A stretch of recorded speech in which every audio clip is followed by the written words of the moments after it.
มาเฮือนน่ะพี่น้องเนื้อเงี้ยเงินเหมยพี่น้องตอนแดเนื้อต่างมาจำแป้งระบรอไก่เก้าขวาขามเด้อรอโอ้ยบ้านเอ้ยมาตันตอหนังพี่น้องเห็นตีขึ้นควันแต่ดอกขันขันจำใจแต่เราได้น้องหลายเยอะเอากันเลยพี่น้องก็เอากันพ่อแม่มีเงินใส่หยก ใจได้จำใจจะได้เนาะจำใจถึงจำได้อีล่ะมึงหาจู้ผัวแม่บ้านน่ะ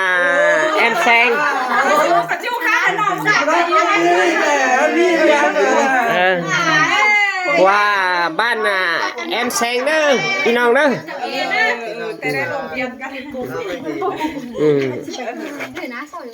น้องเอากันต่อแต่ชิวกับแม่สาวเขาแอมแซงตกใจบ้านบ้านพี่น้องบ้านพี่บ้านแอมแซงนี่ว่าสาวเก่าดอกบ้านที่นี่แค่บ้านที่นี่บ้านเด้อน้องไอ้เนาะแค่บ้านมาดามบ้านไอ้แสงเด้อพี่น้องเด้ออีเรากดจุนี่นะถ้าที่เราคับใช้ยี่เองทำมันอีชื่อไอ้อี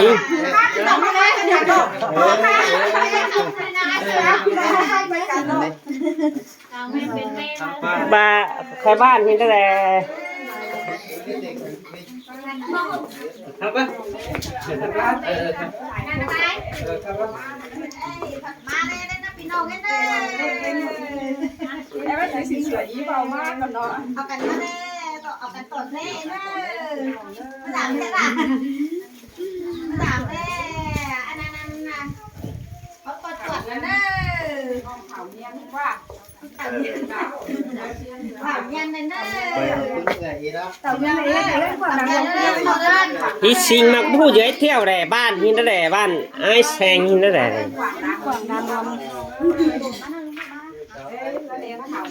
หักตาสิงอยู่ใต้เหนือไอ้เอ้ยแป้งไปตั้งเลยเฮามาแกมอินสิน้อมาปวงอินลอมน้องกวยวิเจ้าได้ไว้แต่ดอ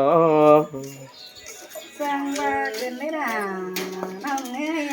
หันบ้ามาน้องอมหนังสิ่งไอ้แว่นแกวนสินตะกว่าน้องน่ะไอ้เอ้ยเจอเดียวไอ้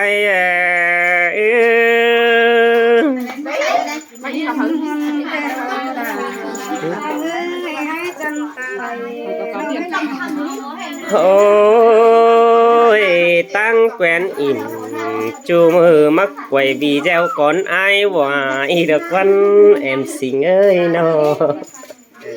น้องดูตาปีจูอันตัวเดียวไงพอเห็นไอ้แกเรียนมาตามสักต่อได้ไอ้มึงน่ะน้อง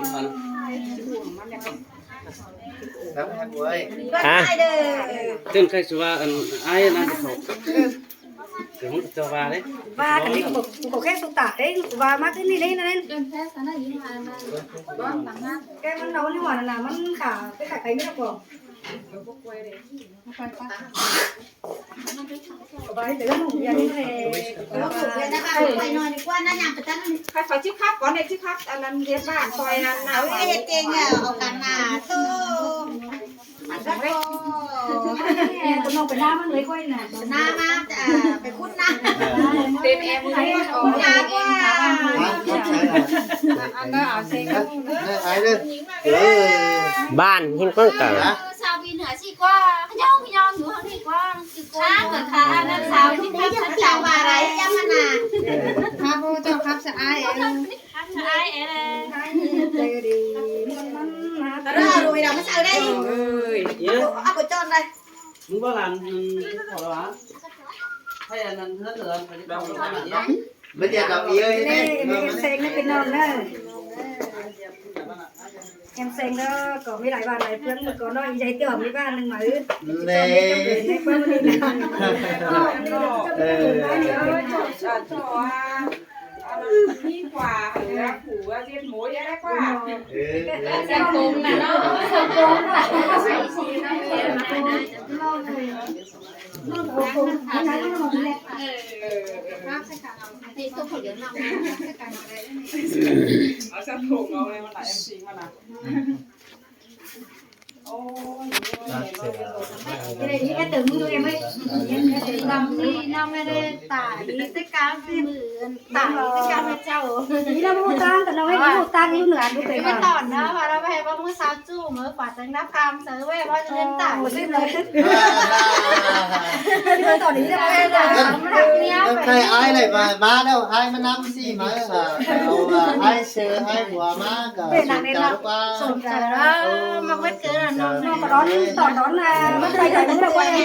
เฮ้ย ตื่นนอนได้ดีไหมตื่นนอนอยู่ ขึ้น มื เหนื อ อ กับมือปลาดำน้อง มื เล อย เนาะยี่สิบมาบ้านสาวไอ้เซงเราไปรับกรรมอะไรรับกรรมไปแล้วให้จากไอ้เซงมาเลย น้องไม่เคยเห็นนะเลยเห็นนะบ่เลย เห็นรับแล้วบ่ รับเลย มันจะมีหูวิตาแล้วก็แซงกัน น้องเคยเห็นเลยไปเห็นมาเป็นไม่ยังเลยได้อีมาอีแกตื่นนอนดูอีน้ำมันเลย น้ำมันนี้รู้ว่าไม่เห็นต่อยอะไร ไป เลย ถามยังไม่เป็นเรา เดี๋ยวตื่นกระโดดเลยนะอันนั้นน้อง จักบ้านก็ลำ เห็นไหมยุกกระดาษมาได้ยัง ใครโดดไม่เอ้ไม่อีกแกตื่นนอนใครเด็ดไม่อี มากูว่ามาไอ้บัวมันเป็นแนวใดตำใส่ดาตำเอาไอ้บัวตำผัดตี มันเป็นน้องเลย นี่นะ โอ้ยตีนตีน เป็นหนักไอ้หวาน ครับจะไอ้บัว ค้างก่อนหน้าค้างก่อนหน้า อันดอกไข่บานครับน้อยก่อนน้อยสอนน้อยก่อนบอกง่ายๆออกมาเนี่ยไอ้บัว ไม่ได้เขาเลย ครับจะไอ้บัว จังว่าเป็นตอดฟันนะฟังเลยครับไอ้หวาน ครับจะไอ้บัวนี่ไอ้ดูดิ ไอ้หวานให้แก้บ้านน่ะไอ้หวาน ก้อยเจ้ากุยกัน บัตรยังแกนี่บาสิมากก็ได้ ว่ากายาวกันนะดิ น้ำไว้ข้าวข้าวผู้หญิงนั่นน่ะจะมีสีไม่ภาษาอีสานไปไม่ไอ้บัวมันเคย มันน้องเที่ยวมากันน้องไม่น้องเที่ยวหน่อย บ้านที่สิงป้า พี่น้องเลย ครับผมเราใครมาเตือนได้ หมูมันเป็นพวกเป็นตั้งดิจ้านี่ จังเนาะเดี๋ยวมึงก็ไปเชียงแกอยู่นะ ไม่เนี้ยมัน นี่ก็ได้โกกรูนสาวิธี ไอ้บัวแล้วก็ไอ้บัว ขัน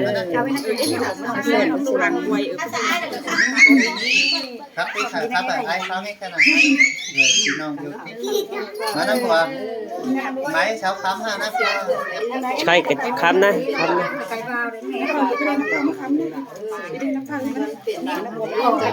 นะมันเนี่ยดักกว่า